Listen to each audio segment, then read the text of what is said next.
नमस्कार, प्रणाम, जय सम्राट। दोस्तों, डॉक्टर भीमराव अंबेडकर की जीवनी की एक जानकारी मैं आपके सामने पेश कर रहा हूँ। ऐसे ही महापुरुषों की जीवनी को जानने के लिए आप हमारे चैनल को सब्सक्राइब कर सकते हैं। दोस्तों, आप लोगों ने अब तक जाना है डॉक्टर भीमराव अंबेडकर स्कूल के बाहर बैठकर शिक्षा ग्रहण किया करते थे। उन्हें अंदर बैठने का अधिकार नहीं था और बाहर बैठकर पढ़ने के बाद उन्होंने संविधान का निर्माण किया, जिन्हें भारत का संविधान कहा जाता है। उन्होंने भारत का संविधान लिखा। क्या आप जानते हैं कि इसके पीछे उनको कितनी संघर्ष झेलना पड़ा था? जी हाँ दोस्तों, उन्हें इसके पीछे बहुत से संघर्ष झेलना पड़ा था। सिर्फ आप सुने होंगे, जानते नहीं हैं। हम आपको बताएंगे कि उन्हें संघर्ष कैसे झेलना पड़ा था। जब वो अपने पिताजी के पास रत्नागिरी से कोरेगांव जाने के लिए जब ट्रेन में बैठे थे, तो वहाँ भी उन्हें एक संघर्ष झेलना पड़ा था। और जब ट्रेन से मैसूर स्टेशन उतरे, वहाँ भी उन्हें एक संघर्ष झेलना पड़ा था।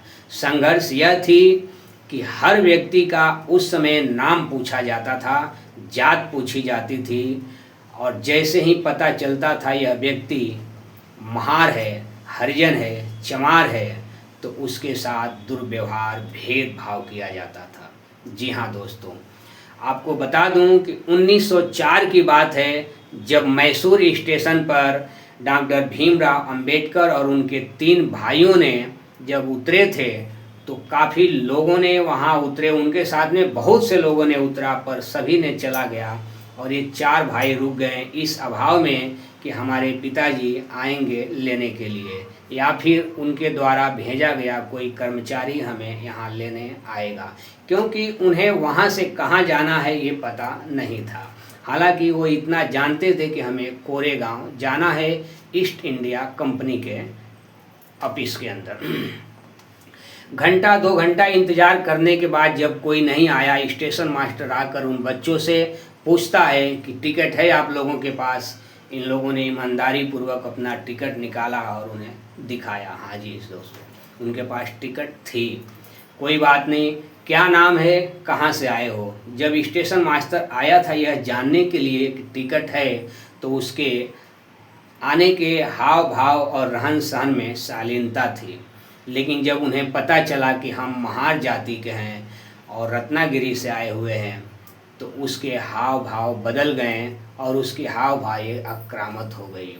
वहाँ से उन्हें कोरेगांव जाना था। कोरेगांव जाने के लिए उन्हें बैलगाड़ी तक नहीं मिली। क्यों? क्योंकि बैलगाड़ी चलाने वाले स्वर्ण जाति के थे, हिंदू जाति के थे। उनका धर्म भ्रष्ट हो जाएगा जब वो महार जाति को अपने बैलगाड़ी पे बैठाएंगे।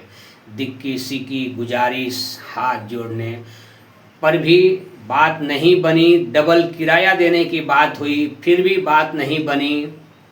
डॉक्टर भीमराव अंबेडकर अपने किताब में लिखते हैं कि हम बैलगाड़ी चलाने के लिए खुद राजी हुए, तब जाकर के बात बनी। जी हाँ दोस्तों, डॉक्टर भीमराव अंबेडकर मैसूर स्टेशन से बैलगाड़ी खुद चला करके कोरेगांव जाते हैं। और वहाँ रास्ते में, कोरेगांव जाने के रास्ते में उन्हें कुछ भूख लगती है। खाने के लिए पानी नहीं था। भोजन तो रखे थे, परंतु पानी के अभाव में वो खाना नहीं खा पा रहे थे। उन्हें 2 जगह टोल नाके पे पानी नहीं दिया गया, इसलिए कि वो एक महार जाति के थे। जी हाँ दोस्तों, महार जाति इतना मतलब कैसी जाति है कि हम क्यों नहीं पानी देंगे? क्या मानवता जैसे जातियों से भी ऊपर है हिंदू धर्म कि हम किसी प्यासों को पानी न दें? चलिए कोई बात नहीं, आज भी ऐसे देखने को मिलता है। उस समय भी बहुत, अगर आज ऐसा है, आज भी कोई बच्चा मटका छूने से मार दिया जाता है, मर जाता है, FIR हो जाती है, कुछ सुनवाई नहीं होती है, तो फिर उस समय के ज़माने कैसे होंगे? जी हाँ दोस्तों, मैं आपको बता दूं कि डॉक्टर भीमराव अंबेडकर जब 1904 में कोरेगांव पानी के लिए अपना रखा हुआ खाना तक फेंक दिया और नहीं खा पाए, तो आप सोचिए कि आज के ज़माने में क्या होगा और उस समय क्या होता था। जी हाँ दोस्तों, 1913 की बात है, जब बड़ौदा के राजा ने डॉक्टर भीमराव अंबेडकर को उच्च शिक्षा के लिए अमेरिका भेजा था। जी हाँ दोस्तों, बड़ौदा का राजा। बड़ौदा का राजा के नाम आप लोगों ने सुना होगा, मैं आपको किताब के माध्यम से बताता हूँ। महाराजा सयाजीराव गायकवाड़। महाराजा सयाजीराव गायकवाड़, आप बड़ौदा के राजा के नाम से भी जानते होंगे, महाराजा सयाजीराव गायकवाड़, जो डॉक्टर भीमराव अंबेडकर को उच्च शिक्षा के लिए अमेरिका भेजा था। एक बात और आपको बता दूं कि सूरत में एक जगह है बीआरसी, ये वही बीआरसी है जगह जो बड़ौदा के राजा का गायकवाड़ की यहाँ पे जो एक फैक्ट्रियाँ चलती थी, बड़ौदा रूटीन कारपोरेशन। बीआरसी का फुल फॉर्म होता है बड़ौदा रूटीन कारपोरेशन।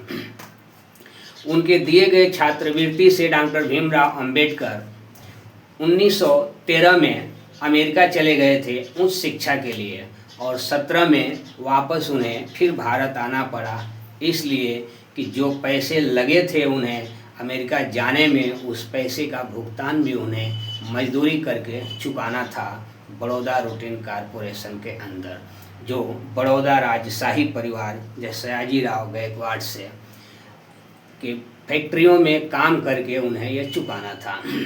काम करने के लिए वहाँ आते हैं और बड़ौदा स्टेशन पे उतरने के बाद उनके साथ 3 मित्र होते हैं, एक हिंदू, एक ईसाई और एक वो खुद होते हैं। उतरने के बाद वो अलग अलग चले जाते हैं, लेकिन उनके अंदर यही रहता है कि हम कहाँ जाएं। एक ईसाई मित्र ने उन्हें ऑफ़र दिया था कि आप हमारे साथ चलो, पर उन्होंने नहीं गए। क्यों? क्योंकि उन्हें उनकी विचारधारा नहीं जमती थी। मैं तो कहता हूँ इन्हें तो हिंदू विचारधारा भी नहीं जमता था। कोई बात नहीं, स्टेशन फिर वही बात मैसूर स्टेशन वाली यहाँ भी हो गई। बड़ौदा स्टेशन पे उतरने के बाद उन्हें कोई सवारी नहीं मिल रहा था जाने के लिए। डॉक्टर भीमराव अंबेडकर ने एक टांगे वाले से पूछा कि क्या यहाँ स्टेशन के आसपास कोई रहने की जगह है जहाँ हम ठहर सकते हैं। टांगे वाला ने नाम पूछा, और नाम पूछने के बाद उसने बताया कि यहाँ पास में ही एक पारसी धर्मशाला है जहाँ आपको रहने का व्यवस्था हो सकता है। बहुत खुशी हुई कि कम से कम हम एक धर्मशाला में रह लेंगे, और जैसे ही हमारी ज्वाइनिंग होगी हम बात करके रियासत के खुद अपने एक आवास पे चले जाएंगे। हाँ जी दोस्तों, उस समय जो कंपनियों में काम करने वाले लोग होते थे उन्हें रहने के लिए घर दिया जाता था। आज भी बहुत से कंपनियां घर देती है, परंतु ये समस्या यहीं पे सॉल्व नहीं होता है, बहुत परेशानी का सबक। डॉक्टर भीमराव अंबेडकर लिखते हैं कि हम पारसी धर्मशाला में रहने तो चले गए, वहाँ जाने के बाद हमारे साथ वही हुआ जो हमें मैसूर स्टेशन पे झेलना पड़ा था। हमारे साथ वही हुआ जो मुझे रत्नागिरी में झेलना पड़ा था। हमारे साथ वही हुआ जो डभोली गांव में झेलना पड़ा था, वहाँ भी यही बात हुई। फिर भी उन्होंने बोला कि कोई बात नहीं, आप अपने हिसाब से एक पारसी नाम लिख दीजिए हमारा, और हमारा तरफ से डबल भाड़ा ले लीजिएगा, हमें यहाँ रहने दीजिए। धर्मशाला का संचालक वो भी खुश हो गया कि बहुत दिनों से यहाँ कोई रहने नहीं आया था, यह आवास पूरी तरह से खाली थी, और एक आदमी रहने भी आया और डबल भाड़ा भी देने आया, तो क्यों ना हम इसे रख लेते हैं। उसने थोड़ी चतुराई किया, नाम बदल दिया और पारसी समुदाय का नाम लिख करके उन्हें यहाँ रहने की इजाज़त दे दिया। सोच लीजिए कि 10 से 12 दिन, 10 दिन हुआ था जब डॉक्टर भीमराव अंबेडकर ऑफिस जाने के लिए तैयार ही हुए थे कि सामने से 10 से 12 लोग लाठी लेकर के और आक्रामक सीने ताने हुए आते हैं और कहते हैं तुमने ये दुस्साहस कैसे किया, नाम बदल कर हमारे धर्मशाला में रहने का, तुमने हमारा धर्म भ्रष्ट कर दिया है। उन्होंने इस बात का जवाब नहीं दिया। अगर जवाब दिया होता तो क्रोधित आदमियों ने डॉक्टर भीमराव अंबेडकर को बिना पीटे नहीं छोड़ते। उन्होंने गलती किया था, इसलिए अपना सिर नीचे रखा और बोला क्षमा करें। क्षमा करने से कुछ नहीं होगा, तुम्हें यह घर तुरंत खाली करना होगा, आज शाम तक तुम्हें यहाँ दिखाई नहीं देना है। डॉक्टर भीमराव अंबेडकर के अंदर फिर से एक हलचल, वो जाति की कीड़ा, ये जाति है कि जाति नहीं, हर जगह पीछा करती है। और डॉक्टर भीमराव अंबेडकर अभी उधर आवेदन दिए थे अपने आवास के लिए, इधर खुद अपना घर एक खाली करने का, भाड़े का जो घर था उसे खाली करने की संकेत भी मिल रहा है। यहाँ भी उन्हें जातिवादक झेलना पड़ा था। आपको बता दूं कि मात्र 12 दिन के काम से बड़ौदा का नौकरी छोड़कर डॉक्टर भीमराव अंबेडकर वापस मुंबई चले आते हैं। जी हाँ दोस्तों, ये सच है कि जाति का इतनी कीड़ा सिर चढ़ करके बोल रहा था कि डॉक्टर भीमराव अंबेडकर मात्र 11 दिन की नौकरी छोड़ करके मुंबई वापस उन्हें आना पड़ता है। आगे आप जानेंगे कि मुंबई आने के बाद और भी उनके जीवन में क्या घटी हुई है, उन्होंने अपने किताब में क्या लिखा है। किताब का नाम है मातृभूमि की प्रतीक्षा में। हालांकि यह किताब अंग्रेजी में था, the waiting for a visa, और हमारे भीमराव अंबेडकर और अनुवाद प्रभाकर जी ने इसे हिंदी में किया है। आगे हम आपको बताएंगे और भी उनके जीवन में क्या है। तब तक के लिए नमस्कार।